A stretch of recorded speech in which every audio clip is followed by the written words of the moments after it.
ఓం విశ్వకర్మ గురవే నమః. ప్రేక్షకులందరికీ నమస్కారం. విరాట పర్వంలోని దక్షిణ గోగ్రానం గురించి ఈ వీడియోలో మిగిలిన భాగాన్ని తెలుసుకుందాం. అనేను విరాటుడు సైన్యము తునిమెను అమితంబటంచు తూర్యము చాత కొని శరశాపము సముఖమునను శరములు ఇడిచెనతి శీఘ్రమునా. ఈ విరాటరాజు సుశర్ముడు తెచ్చిన సైన్యమునంతా కూడా కూలుస్తున్నాడు, సంవరిస్తున్నాడు. అప్పుడు ఆ సుశర్ముడు చూసి చాలా కోపంతో, ఆహా, విరాటరాజు ఇంతగానం సైన్యమును సంవరించండి అని శాపబాణాలు తీసుకొని ఆ రణరంగం లోపల నిలబడి ఆ విరాటరాజుతో యుద్ధం చేస్తున్నాడు.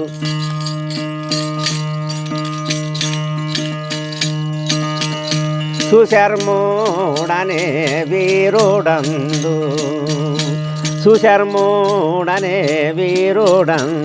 శరమూలాతో రణమునాను బహుగా ముందు సుశర్ముడనే వీరుడందు అమిత బలమూల గూల్చేనప్పుడు పశ్చిమాకు దిగి చేరే భాస్కరుడు సుశర్ముడనే వీరుడందు. ఆ సుశర్ముడు ఆ యుద్ధరంగం లోపల ఈ విరాటుని యొక్క సైన్యమును సంవరిస్తున్నాడు. ఆ సమయము లోపల ఆ సూర్యభగవానుడు పశ్చిమాద్రికి వెళ్ళిపోయాడు, అంటే పొద్దు మునిగింది. ఘోరంధకారమాయ శరములిడ్వాయోచన దోసాదాయ ఘోరంధకారమాయ ఉభయ బలములు శబ్దులైరి శస్త్రములు నిలిపి విడువకపోయిరి ఉభయ బలములు శబ్దులైరి. ఎప్పుడైతే పొద్దు మునిగిందో అక్కడి బలాలు ఇక్కడి బలాలు, విరాటుని బలము మరి ఈ సుశర్ముని యొక్క బలము కూడా అక్కడ యుద్ధం చేయకుండా నిలబడి చేరిండ్రు. అట్లనే చీకటైంది. చంద్రోదయము అంతలోన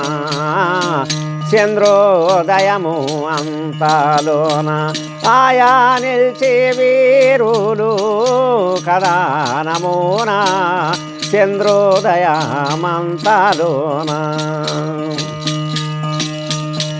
విడిచిరగాని తాము బాణాలు కేశరాము కెగాసు శిరా కమలామూలు విడిచిరగనీతము బాణాలు.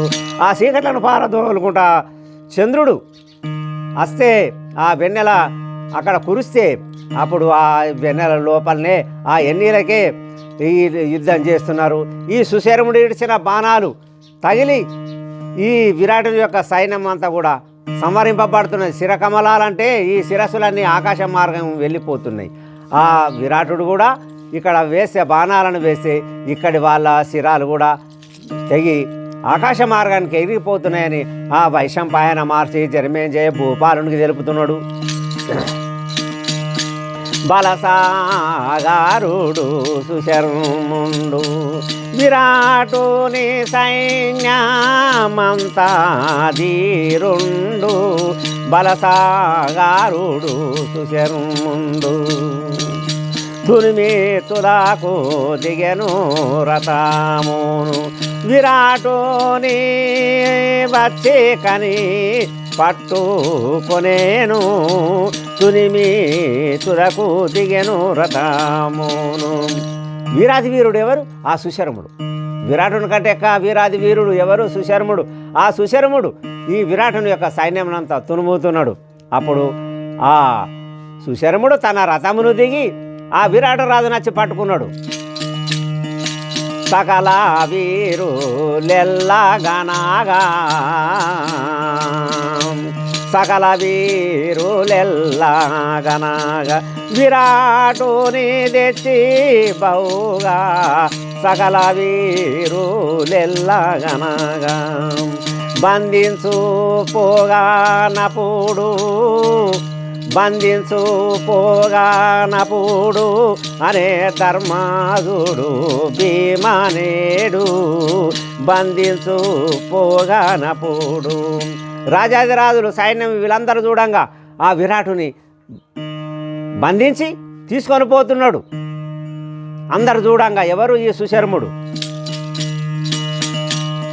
బంధించు పోగానపుడు అనే ధర్మాదుడు భీమనేడు బంధించు పోగానపుడు విపరీత మాయా సంగరమును విపరీత మాయా సంగరము భూపాతిని పట్టుకొని పోగా మనము విపరీత మాయా సంగరము. ఆ భీముని చూసి ధర్మరాజనుడు భీమ ఈ సంగరం అంతా ఈ యుద్ధం అంతా కూడా ఎట్లాటుకొని అయిపోతున్నది. ఆ రాజును బంధించుకొని తీసుకొని పోతున్నారు. ఇట్లాంటిగా తీసుకొని పోగా మనం చూసుకుంటా ఏడదామా. కనుటాయో స్వామి ద్రోహంబు కలుగు ఇలాలోన మన పరాక్రంబు కనుటాయో స్వామి ద్రోహంబు.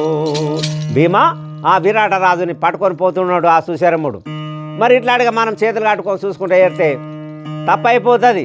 స్వామి ద్రోహము తప్పైపోతుంది నాయన. నిందించేదరు ఎవరు వినినా భూపాతిని వేగా విడిపించు మనీనా నిందించేదారు ఎవరు వినినా. భీమసేన ఆ విరాటరాజును పట్టుకొని పోగా మనం చూస్తున్నాం. అట్లాంటిగా చూడద్దు. మన పరాక్రమం ఇంత పరాక్రమవంతులమై ఉండి ఆ రాజును పట్టుకొని పోయేటప్పుడు మనం చూసుకుంటే ఏరితే నలుగురు మనల్ని తీడతారు, నిందలు వేస్తారు అని ఆ ధర్మరాజు భీమునితోటి అంటున్నాడు. వినివృకోదరుడు తావే గదబట్టి అర్చనభ మండల మదిలెట్టు గదబార వేసి ఘనమైన వృక్షంబు పూనగా కరమునా పుణ్యుడని.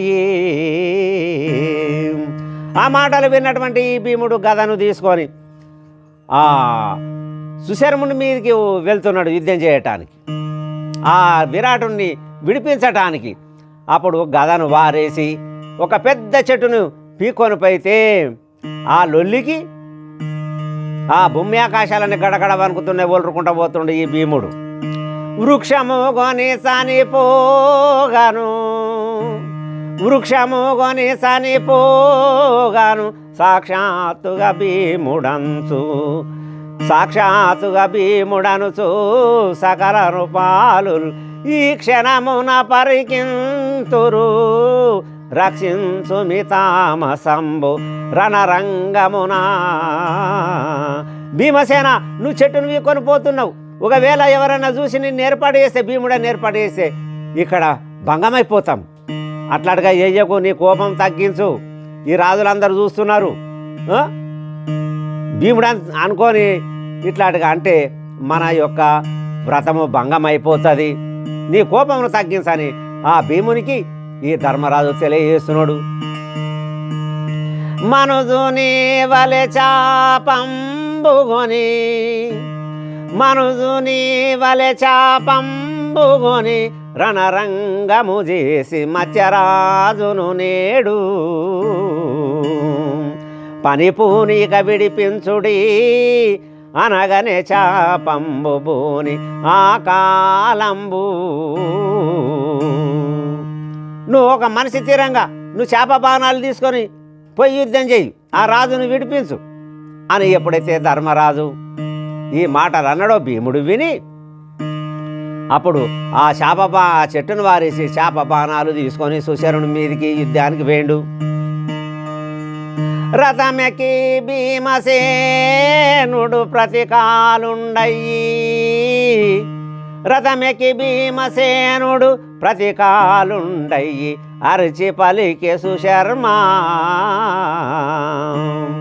ధృతి చాత నిలువు పారకని శరగతి చూసెదను నిజముగా ఇందు. అన్నయ్య మాట అయినటువంటి భీమసేనుడు రథమెక్కి చేప బాణాలు తీసుకొని ఆ సుశర్ముని కోసం పోతున్నాడు. ఈ సుశర్ముడు ఆ విరాటరాజును తీసుకొని పోతున్నాడుగా. సుశర్మునితో యుద్ధం చేయటానికి ఈ భీముడు రథమెక్కి వెళ్ళి, ఒరే సుశర్మ, నువ్వు ఇట్లెట్లా బాణాలు ఇస్తావు, గురి తప్పకుండా నువ్వు ఇట్లెట్లా బాణాలు ఇస్తావు, నువ్వు ఆగు, నీ శిరగతి ఏమిటిదో, నువ్వు ఎట్లయితే వేస్తావో అది అంతా నాకు చూపి, నేను చూస్తా అని ఈ భీముడు చాలాగానే ఒర్రుతున్నాడు.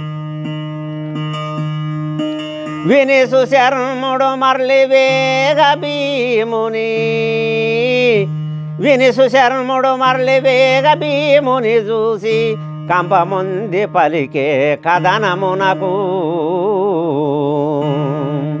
ఎవడో కాలుని విధమును ఎదురుంగ వచ్చెను, అగు పడదు వేనితో నౌట జయము.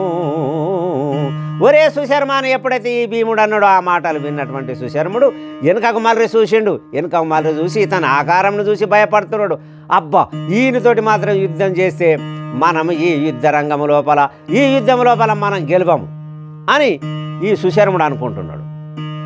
కాగను దైవ బలం బని బాగుగా, కాగను దైవ బలం బని బాగుగా, చాపంబు భూని శరములనప్పుడు వేగము విడిచె సుశర్ముడు ఆగతిగని భీమసేనుడతి రౌద్రమునా. ఎట్లన్నా కానీ మరి ఏం చేస్తాం అని అప్పుడు ఈ సుశర్ముడు ధైర్యం చేసి భీముని మీద బాణాలను వేస్తున్నాడు. శత సహస్ర వీరుల సేలుగా రణమునా, శత సహస్ర వీరుల సేలుగా రణమునా, పరలోకము దోలె పరగనపుడు అనుజుని సాయంబు ధర్మజుడు తా కొని శాపమును దర్లె క్రోధమునను. అప్పుడు ఈ సుశర్ముడు 100,000 మందిని సంహరించాడు. అప్పుడు ఆ ధర్మరాజు తమ్మునికి భీమసేనుని సాయంగా యుద్ధం చేయటానికి వెళ్ళిండని ఆ వైశంపాయన మహర్షి జనమేం చేయబోపాలని చెప్తున్నాడు. నకుల సహదేవులు నానా విధంబులా, నకుల సహదేవులు నానా విధంబులా, శరవృష్టి విడిచిరి సేలుగాను, అతి ఘోర రణభూమి అగుపడు వీరులు కరమెత్తనీయరాకాలమందు. భీమునికి తోడు ధర్మరాజు, వీళ్ళిద్దరికి తోడు నకుల సహదేవులు కూడా వచ్చి చాలా యుద్ధం చేస్తున్నారు. ఆ ఎదుటి వాళ్ళను శాప బాణాలను చేత పట్టుకొనియకుండా యుద్ధం చేసి ఎంతో వేల మందిని సంహరించిండు ఈ 4 కలిసి కూడా సుశర్ముని యొక్క సైన్యం. కానీ ధర్మజుని సుశర్ము జననాథ బాణముల జేర్జరి చేసే రణమున ధర్మజుడప్పుడు అనవుగా క్షోభించె రెండో కాలుని భంగి. ఆ ధర్మరాజును చూసినటువంటి సుశర్ముడు ఈ ధర్మరాజు యొక్క గుర్రములను రథమును తుకుడలు చేసిండు, గుర్రాలను సంవరించిండు, సారథిని కూడా సంవరించి అప్పుడు ఆ ధర్మరాజును కాకవికలుని ఊపిరి సెలపకుండా చేసిండు. అప్పుడు ఈ ధర్మరాజు చాలా కోపంతో యమధర్మరాజు వలె విడిచెను శరముల మితముగా, విడిచెను శరముల మితముగా, పుడమిని బడిగోలు బలము పుణ్యుని చాత, పిడుగుల వలెను సుశర్ముడు వడిగల బాణములు వేస్తే ఒక కైతునిమి. ఈ ధర్మరాజు ఆ సుశర్ముని యొక్క సైన్యమును జేర్జరి చేస్తున్నాడు, చాలా వరకు సంహరించిండు. అది చూసినటువంటి ఈ సుశర్ముడు ధర్మరాజు మీద బాణాలను వేస్తున్నాడు. ఆ బాణాలను వేసిన బాణాలన్నీ ఒక కాయ పక్కకు ఉంచుతున్నాడు. ఎవరు? ధర్మరాజు. వేసును ధర్మజుడచ్చట,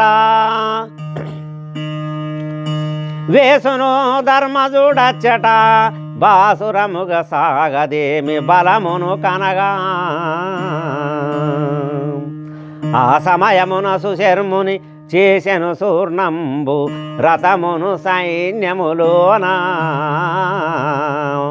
ఈ ధర్మరాజు సుశర్ముని యొక్క సారథిని సంవరించిండు, రథమును తొగుడాలు చేసిండు, గుర్రాలను కూడా సంవరించిండు. అప్పుడు సుశర్ముడు కింద దిగి యుద్ధం చేస్తున్నాడు.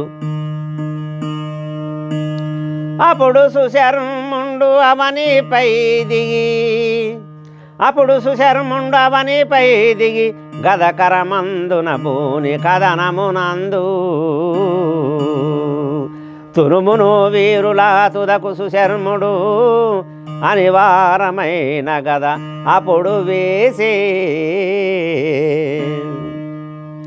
ఈ సుశర్ముడు ఏం చేసిండు? ఇతని యొక్క యుద్ధమును చూసి, ధర్మరాజు యొక్క యుద్ధమును చూసి తన చేతి లోపల ఉన్న గదను ఆ ధర్మరాజు మీద వేసిండు. వచ్చే గద కరమునాగొని, వచ్చే గద కరమునాగొని భీముండు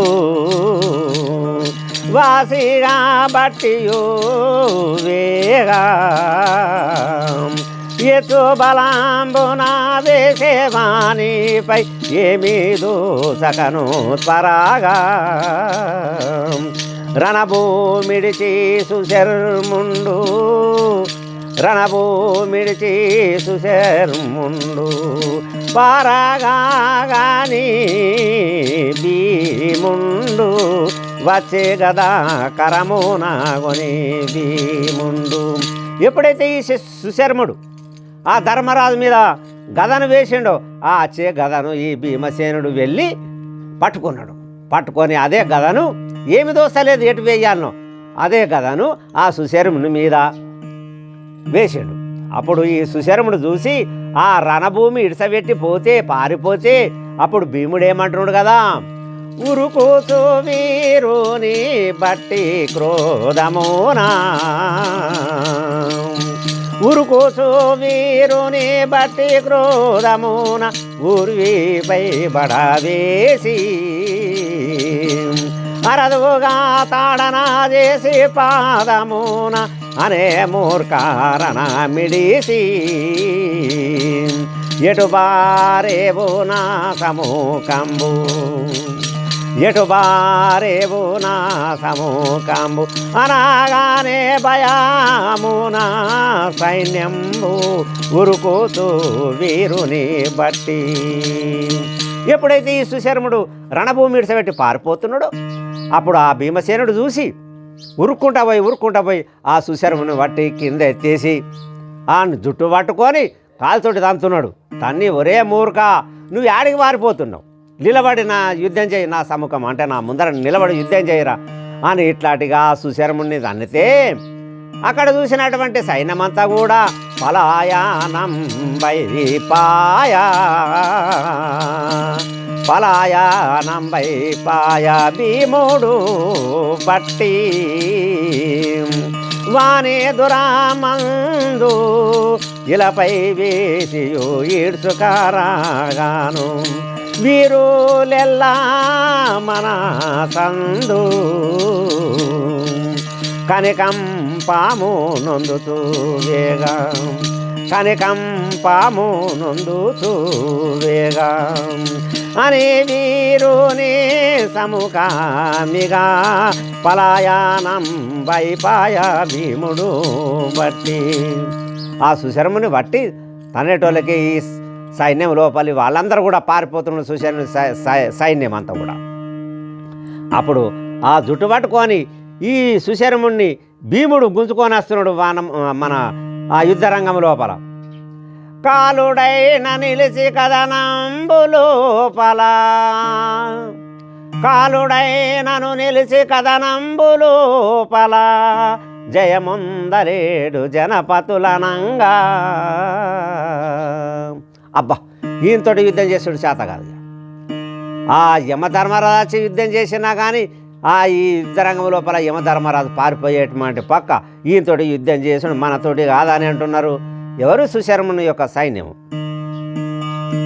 ఏమి పోరేరు ఇతని ఎదురు నిలిచి ఈ ధరలా అతి సమర్థుడనగా పొడువాన్ని. ఇటువంటి వాని ముందర నిలబడి యుద్ధం చేసిన వాడు ఎవడున్నాడు?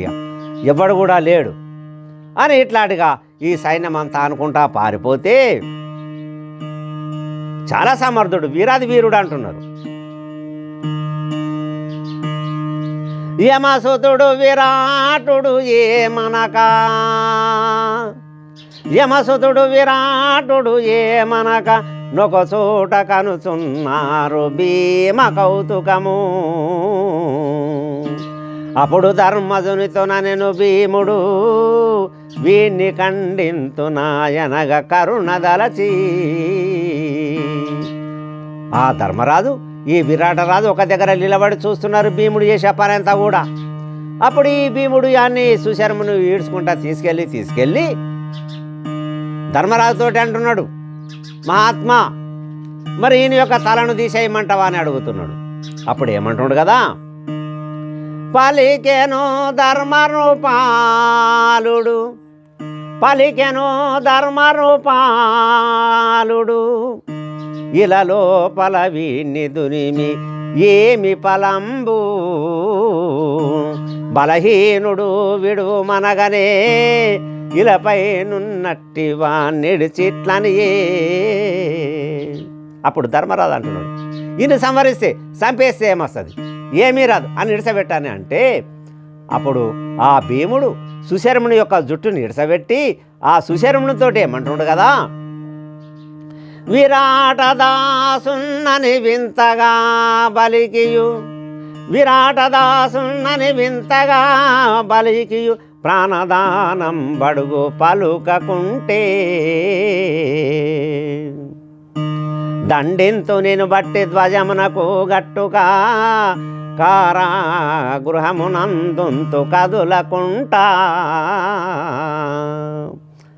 సుశర్మ, అరే నువ్వు విరాటరాజుతోటాను నీ దాసున్ననే ఇట్లాంటిగాను, ఒకవేళ నువ్వు ఈ మాటలు అనకపోతేవా నిన్ను ఈ స్తంభమునకు కట్టుకొని పోతా, రథ స్తంభమునకు కట్టుకొని పోయి నిన్ను జైల్లో ఉంచుతా, కారాగారం లోపల ఉంచుతా అని ఆ సుశర్మునితోటి అంటే, విని సుశర్ముడు చాలా వినుతించే,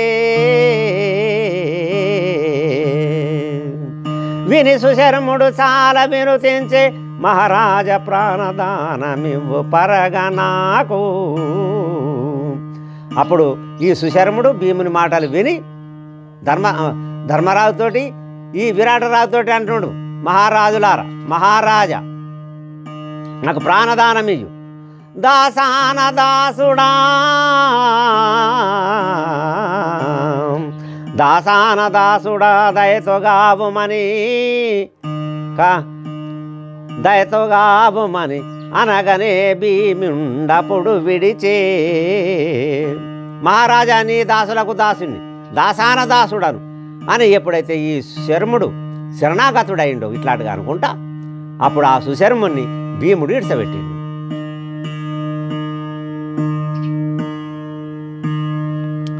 కానీ విరాటుని చూసి కంకుంబట్లని శరణాగతుండాయసేలుగాను, విడుచుట ధర్మంబు వినుడనగా పశులను మాద్రినందనులు మలుపుకొని. ఎప్పుడైతే ఈ సుశర్ముడు శరణాగతి అన్నాడో, శరణు పొందిండో, అప్పుడు ఆ ధర్మరాజు విరాటునితో అంటుండు, మహారాజా శరణన్నాడు, శరణన్న వారిని విడిచిపెట్టుడు రాజుల యొక్క ధర్మం, వారిని విడిచిపెట్టని అంటున్నాడు. అదే సమయం లోపల ఈ నకుల సహదేవులు ఆవులను మలుపుకొని వస్తున్నారు. వచిరి విరాటుడచ్చట, వచిరి విరాటుడచ్చట ఎచ్చుగా బహుమతిను నర్చె ఎదుటయు నిలచి స్వచరుతుని స్తుతింపుచు మచ్చికత నొక్క చోట మరి స్థిరమయ్యి ఆ విరాట రాజు దగ్గరకు వచ్చేసిండు వీళ్ళు నకుల సహదేవులు. అప్పుడు ఇతడు చాలా ప్రార్థన చేస్తున్నాడు వీళ్ళందరినీ కూడా.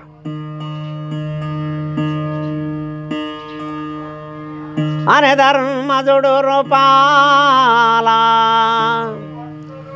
అనే ధర్మజుడు రూపాల కరిమము రక్షించినావు కాలుండైనా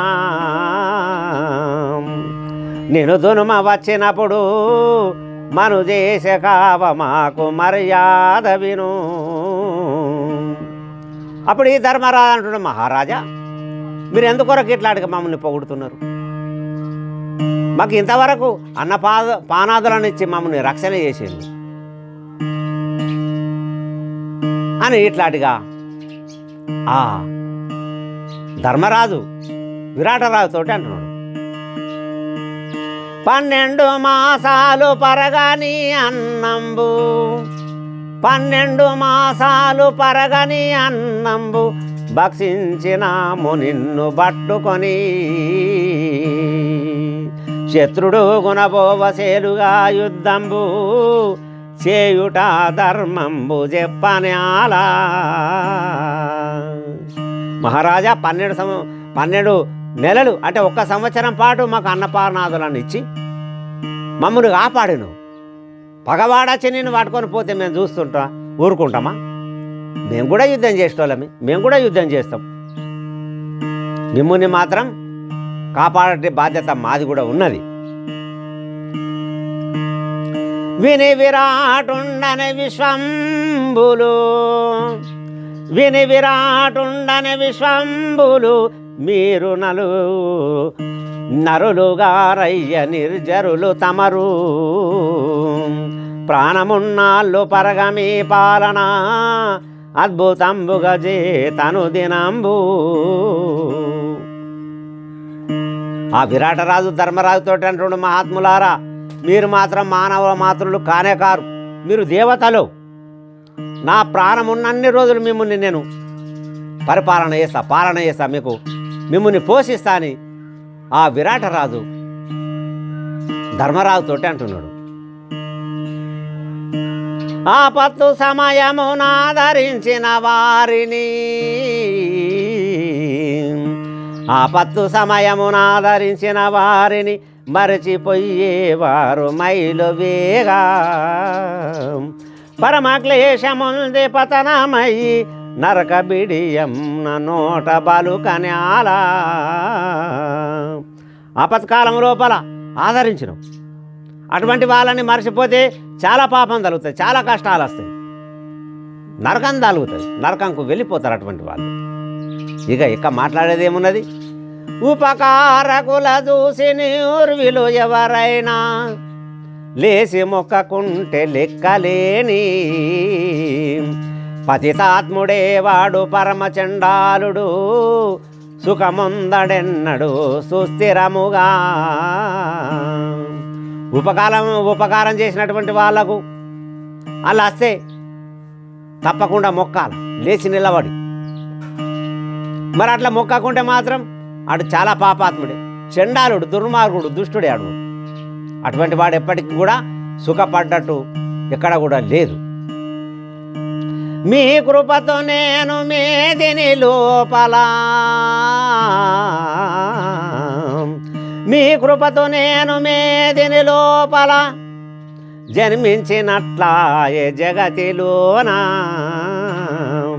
ఏ గతి చేసునో ఇరులో సుశర్ముండు మహారాజ నిన్నునే మరువగలనా.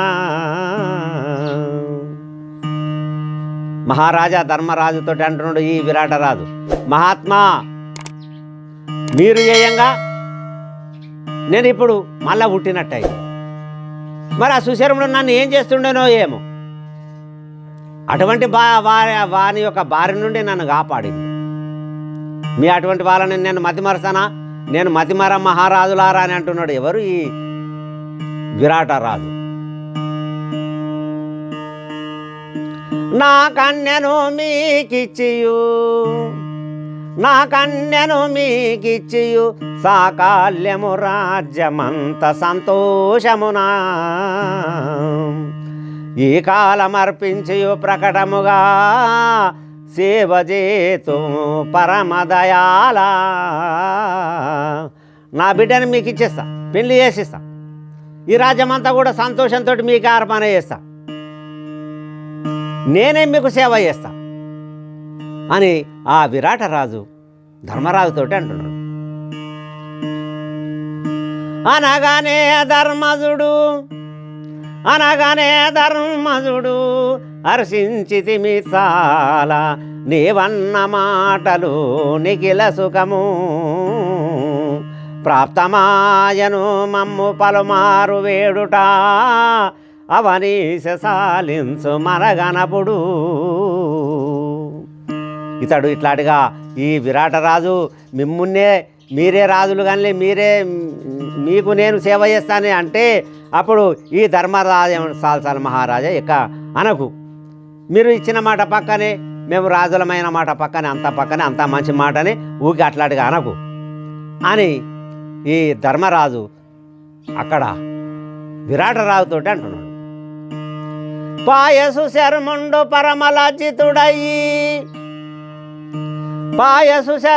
పరమలజ్జితుడయి చేర సైన్యములోకి చెప్పరానికి దంబుతో పోకపురికయ్యి వనంబులో తపము వరుసతోనూ ఇక ఇక్కడి కథ విను భూపా. ఈ సుశర్మునికి సిగ్గు అనిపిస్తున్నది, శరం అనిపిస్తున్నది, లజ్జ. ఆ సైన్యం లోపలికి వెళ్ళి చాలా దుఃఖంతో బాధతోటి నేను ఇంటికి రాని మీరు వెళ్ళిపోలే అని చెప్పి ఆ సుశర్ముడు వనము లోపలికి తపస్సు చేసుకుంటానికి పోయిండని ఆ వైశంపాయన మార్చి జనమేంజయ భూపాలునికి తెలిపినటువంటి వాడాయను. తరువాయి భాగంలో మళ్ళీ కలుసుకుందాం. అంతవరకు నమస్కారం.